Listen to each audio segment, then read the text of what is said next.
Hi, I'm Dr. Cedrick, and today I want to talk to you about obesity and the most appropriate way to lose weight. Just what is obesity? Simply put, obesity is defined as the accumulation of excess body fat. We measure obesity using the body mass index. This BMI measures body fat based on a person's height and weight. Doctors use the BMI to classify people as healthy, overweight, or obese. Here are a few basic illustrations of the classifications. As for what's causing America's chronic weight gain, there's no single answer, but let's look at some key factors. Today, many people want convenience when it comes to food. 1 in 2 Americans eats fast food at least once weekly. We eat 500 more calories a day than we did in the 70s, more of which are empty calories. 11% of our daily calories comes from sugary drinks, compared to just 4% in the 70s. 35% comes from solid fat or added sugar.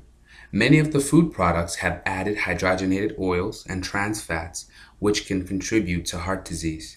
Consumption of grain has increased by 45%, which has been linked to digestive disorders. Our lifestyle has changed, and activity has become the norm. A great number of us spend significant time sitting throughout our workday, and only a small portion of today's job require at least moderate physical activity. We generally walk less, opting to drive around, and the average kid today spends almost 7.5 hours in front of an electronic screen each day. This means less physical activity throughout the day. And according to the CDC, 80% of Americans don't get enough exercise. Americans are also eating more today than in the past. Thanks to a boom in meat consumption, we're eating more calories. The average person eats 195 pounds of meat each year, compared to 138 in the 50s. Consumption of added fats has increased by almost two-thirds.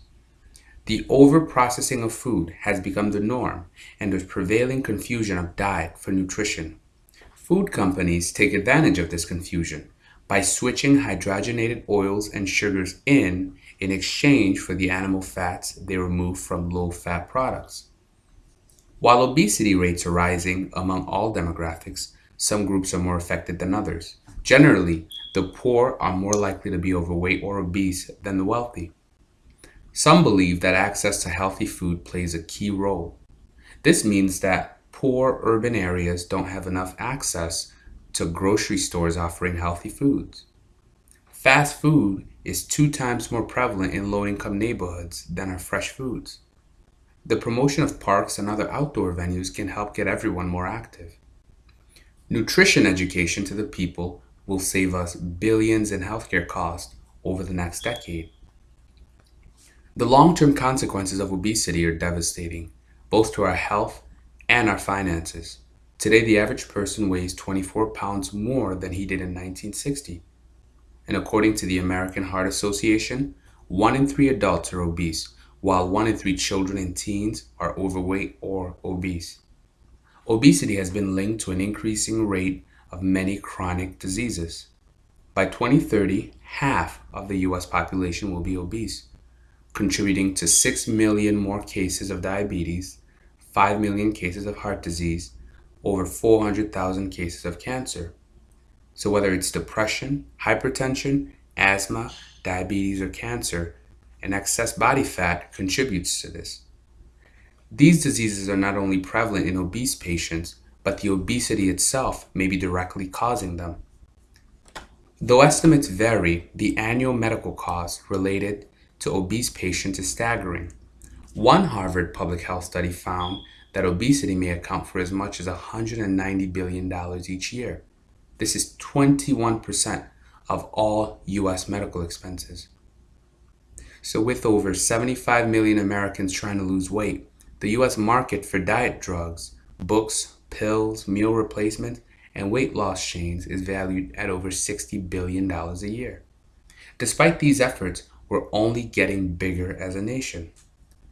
I want to talk to you about the prevailing weight loss belief, the calorie theory.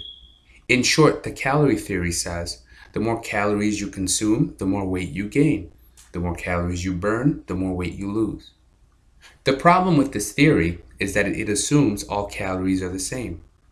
All calories are not the same. What's more, the food we eat plays a bigger role than the amount of calories we eat. For illustration, here is 400 calories of oil, then 400 calories of chicken, and 400 calories of vegetables in the stomach. As one can see, your stomach would be fuller with 400 calories of vegetables than 400 calories of oil or meat sources. Maybe we have things backwards. Most people believe it's the increased calorie intake that's causing the weight gain. But what if it's the fat gain that's causing the increased need for calorie intake? When a child grows up rapidly in height, he eats more calories than he burns. These calories don't turn into fats. Instead, they are used to build muscle, bones, skin, and healthy organs.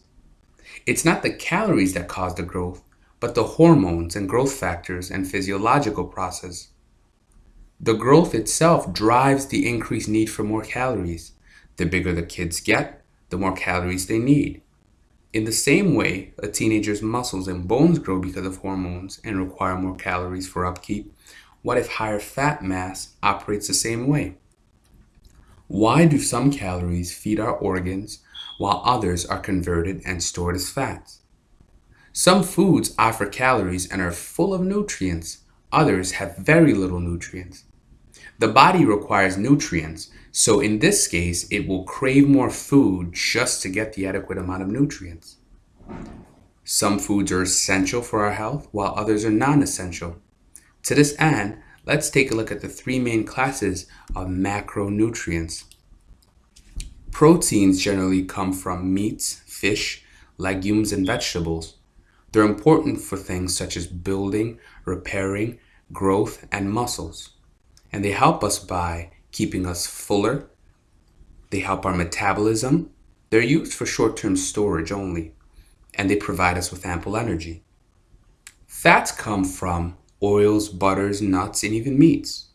They're important for vitamins, skin, hair, and even our organs. And they benefit us by providing an extra source of energy, and they're overall important to our health, especially omega-3s and 6s. However, when it comes to carbohydrates, they're non-essential. These generally come from refined foods, processed foods, junk food, snacks. They're non-essential because the body uses them for quick energy. Be careful with carbs because if you don't use up that energy immediately, it will be converted into fats. Now, there are two sources of carbs. There are good carbs, which generally come from whole grains, bran cereal, vegetables. And then there are bad carbs, the simple carbs, which come from candies, sweet snacks, desserts, sodas, and refined products. These will spike your blood sugar levels. They offer empty calories, which easily transform into body fat. They're low in fiber and low in nutrients, which are your vitamins, minerals, and essential fatty acids. What's the solution? I recommend shifting your diet around. Yes, it's true, eating organic is all well and good, but the focus should be on high nutrient foods, nutrient-dense foods. Now, if you can't get these foods, you should think about supplementing your diet. And for that, you can visit us online at drcedrick.com. Now, you should opt for a diet that encourages high protein, moderate fat, and a low amount of carbs. Consider, for example, a high protein breakfast, a high protein lunch, and a high protein dinner. This will help build repair and growth, provide energy, and it will boost your metabolism. Now, increase your consumption of foods rich in essential fatty acids, especially omega-3s and omega-6s. As research shows that the type of fat we consume can make a big difference in our health. And reduce your consumption of carbs. This means eat less junk food, refined foods, and even processed foods. When you do eat carbs, make sure you burn it up by doing something physical. Otherwise, the calories in these carb products will turn into body fat. Now, the predominant calorie myth is overshadowed by an even bigger secret. That is, the fastest way to lose fat is to build lean muscle. Muscles and the rest of your organs require calories throughout your day. They burn calories. This means the more muscle you have, the higher the metabolism. In my opinion, the most effective way to lose fat is to build muscle. And you can do this by eating more high nutrient dense foods. These will serve as the raw materials for your muscle growth. Just like in construction, you need raw materials. Then, exercise. The goal of this is to stimulate your muscles. This also breaks down existing muscles and makes room for rebuilding, kind of like tearing down an existing building to make room for the new ones. And lastly, give yourself plenty of rest. Recovery is very important as this gives your body time to rebuild your muscles. The body will rebuild the muscles better and make them stronger. Remember, the nutrients you ate in the beginning, they will be used up and assimilated by your body to give you those healthy muscles and give you that higher metabolism. The more you do this, the more calories your muscles will use up, the faster your metabolism will be. The solution to obesity was never in counting or reducing calories. It was always in the source of those calories. It was always the lack of nutrients, the deficiencies that can be found in our diets and in our bodies. The truth is, most of these snacks and fast foods, which happen to be convenient and easily accessible today, are deficient in essential vitamins, minerals, and even essential fatty acids. So why is our food so deficient in these essential nutrients? Well, practices such as the use of NPK for plant growth has depleted much of our soil, the wide use of pesticides, which are and can be absorbed by plants, the prevalence of genetically modified organisms, and the health concerns that are linked with them, the overcooking of our foods, which further denatures or reduces its nutrient content, the addition of preservatives in our foods, especially now that much of our food is being shipped from halfway across the world into our local stores.